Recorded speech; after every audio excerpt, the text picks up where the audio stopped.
Well, hello, and thank you everyone for joining us. My name is Yasmin Razak, and I'm your host today for the Wealth Building CPA's Client of the Month interview. I'm going to be talking to Ben Gray, who is one of Ebere Okoye's successful real estate investor clients. Now, Ben grew up in a family of real estate investors, developers, and mortgage brokers, so he's been surrounded by this since birth. His dad built and owned apartment complexes, and he's lived and worked all over the world in the tech space for financial companies, such as in UK, all parts of Europe, Canada, and of course Australia. He's been a real estate investor since his 20s, and he moved to the US 6 years ago, and shortly after that started a business helping Australians invest in the US. Now, Ben has access to turnkey investment properties all over the country, and as well as an asset-based finance that doesn't require credit checks or income verification, and I know a lot of listeners are going to be particularly interested in that part, so this is going to be a really interesting call. Thanks for joining us, Ben. Before we get started, let's talk a little bit about the Wealth Building CPA, Ebere Okoye. Ebere is a CPA and an active real estate investor, and of course she's the founder of Wealth Building CPA. She owns real estate investments in 5 states across the Eastern Coast, and her company has helped over 5,000 people like you prepare their taxes online and offline. Her greatest joy comes from helping clients, friends, and associates become free of financial stress. If you'd like to have a free consultation with Ebere, please call on the number on the screen or email her at info@wealthbuildingcpa.com. Thanks for having me, Yasmin. Good to be here. Okay, now do you want to start off by telling us a little bit about how you got into the real estate investing business? Yeah, sure. Well, you covered a little bit of it in your intro there. My family were always real estate investors, so Dad was always talking about property at the dinner table, and he was also involved in business. I did computers in high school and university, so I started a small computer business when I was about 19. Then by the time I was about 25, I bought a property with some family in Melbourne and sort of got the bug there. I moved to the US about 6 years ago and started a business helping Australians invest in the US. So that's where I had to find the turnkey properties and the non-recourse finance and all that good stuff. And that's basically from a very high level, where I've been and what I'm doing right now. Okay, so you've obviously had to learn a lot, especially with the culture change as well, moving continents to learn how, even though you've done real estate investing back in Australia, obviously it's a very different beast over here. Can you talk about some of the challenges perhaps that you faced and how you overcame them? Yeah, sure. It is a very different, country to operate in. So the laws are very similar, the cultures are very similar, but the devil is in the detail. Little things, like one random example, when I was setting up a business in Australia, whatever name you choose to set up a business, you're setting up an LLC in America is a similar thing, that is the name of the business. That's actually the trademark. Whereas in America, you can have multiple businesses in different states with the same LLC name, and no one owns the trademark. So I had some issues there where I had to change the business name and, all sorts of other things. Lots of little challenges came along just getting set up, just navigating my way through the US system and making a few mistakes and figuring it all out. If I had to do it again, I could do it very easily, but doing it for the first time, it was, quite challenging. Okay, and what about your first deal? What was that like? You can either talk about your first deal in Australia or your first deal here, whichever one you think is more relevant.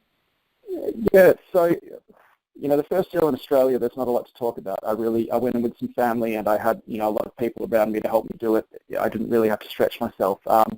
In terms of doing deals in the US, setting up a business was very challenging. It's a very client-facing business, not so much a, personal business or a business-to-business business. So, people really, they need to see that polish, the website and the, just all of that stuff that people look at when they're assessing the type of brand that they're going to do work with.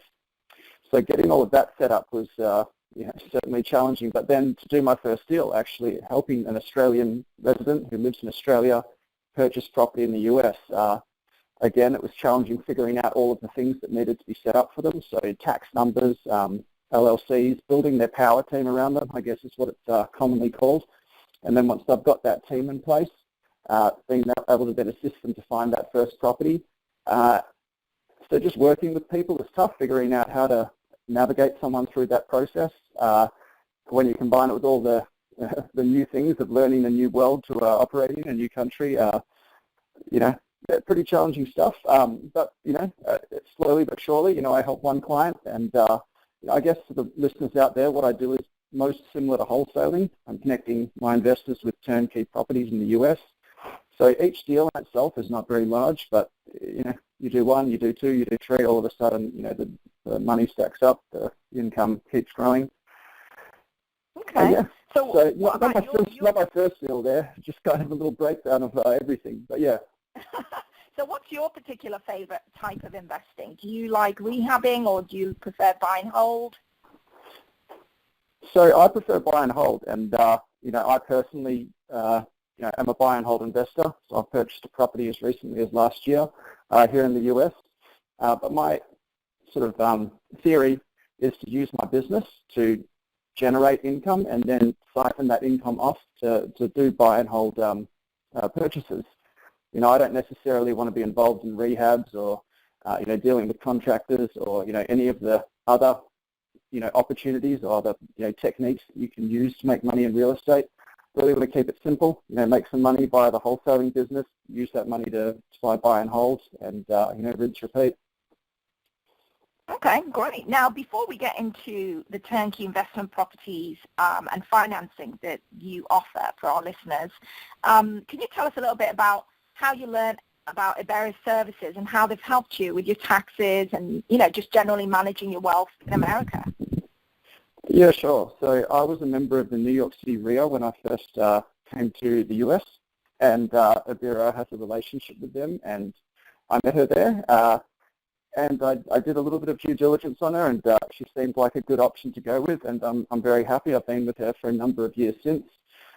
I've dealt with a lot of accountants. As you might imagine, someone who's lived in a lot of different countries, you have to deal with a new accountant every time you move country. And a lot of them are really, really bad. Some accountants just really don't get it. They either don't have your best interest at heart, or they just don't understand how to have your best interest at heart. Working with Iberra is good because she's a real estate investor, and she is a businesswoman herself, and I'm, in that same situation. So it's very nice to be able to have someone on my side that understands what I'm doing, what I'm trying to achieve, and can communicate in that way. A lot of accountants don't necessarily even understand business, even though that's their game. So, yeah, for those reasons, I really like Iberra and recommend her. Okay, well, that's great to hear. Okay, so let's talk about your turnkey investment properties and the asset-based finance that doesn't require credit checks or income verification. Can you tell us about that and how our listeners can get involved if they're interested? Yeah, sure. So sort of starting from the back going forward, the non-recourse based finance, because I was dealing with foreign nationals investing in the US, they didn't have a credit score, they didn't have income, they didn't have any of these things. So that was the type of financing that I had to look for. And you've got hard money lenders that are going to charge, 12% or, whatever it might be, and that's just not really practical to be, doing buy and hold investing. So I just developed relationships with a lot of different private lenders and groups that had finance that was asset-based. So they look at the cash flow that the property produces, they look at the location of the property, the quality of it, all that kind of stuff, and that is how and why they lend the money. So, that kind of crossed that hurdle for my business and my clients. But then I've realized that there's so many people in America who have terrible credit that can utilize this service. So, certainly helped out a few US residents as well. So that's the financing piece. And then the turnkey properties. The process I'll run through with my clients is find out what they're looking for from investment. So they want high cash flow, do they want high growth, do they want a risky asset where they might make a lot of money, or do they want one that's safe where it's, much more stable? And whatever it is they're looking for, I'll then go out to my network that's, within the whole US, and perhaps someone will be suited to, properties that are in Dallas, and there's certain profile of investment properties there, or perhaps they'll be more suited for something in, Ohio, where it's very high cash flow, whatever the location may be, so we'll try and figure out what it is that each individual investor wants, and then present them with turnkey properties that fit exactly what it is they're looking for, and give them the opportunity to buy those properties. Okay, that sounds like a great offer. So how can people get in touch with you? Should they call you, email? What's the best way? So they can definitely call me or email me. My email address is ben.gray@americanproperties.com.au, and I'm going to give my website, which is www.americanproperties.com.au, and it's best if people use the office number that's located on there, because if I do happen to be unavailable, someone can then take a message and I can get back to them. My cell is occasionally not the best, so yeah, use that number, you'll get me. Okay, great. So for people who are interested in real estate investing but don't want to get their hands dirty or perhaps have credit that is not so great, it sounds like a really good opportunity there to get in touch with Ben. So any parting words of advice then before we wrap this up? I've been asked this a few times in a couple of interviews, and the thing I always say is really the most boring thing you can say, and that's just be as educated as you can be. You know, read as many books as you can. Before you jump in and start pursuing a particular strategy, read as many books as you can on that topic, get on the internet, get on Bigger Pockets or wherever it might be, and network with other people that are doing the same thing. The more effort you put in on the front end, learning everything, the more money you'll make on the back end. It really is as simple as that. Okay, that's great. Thanks so much for taking time out to share that information with us today, Ben, and thanks to everybody for listening today.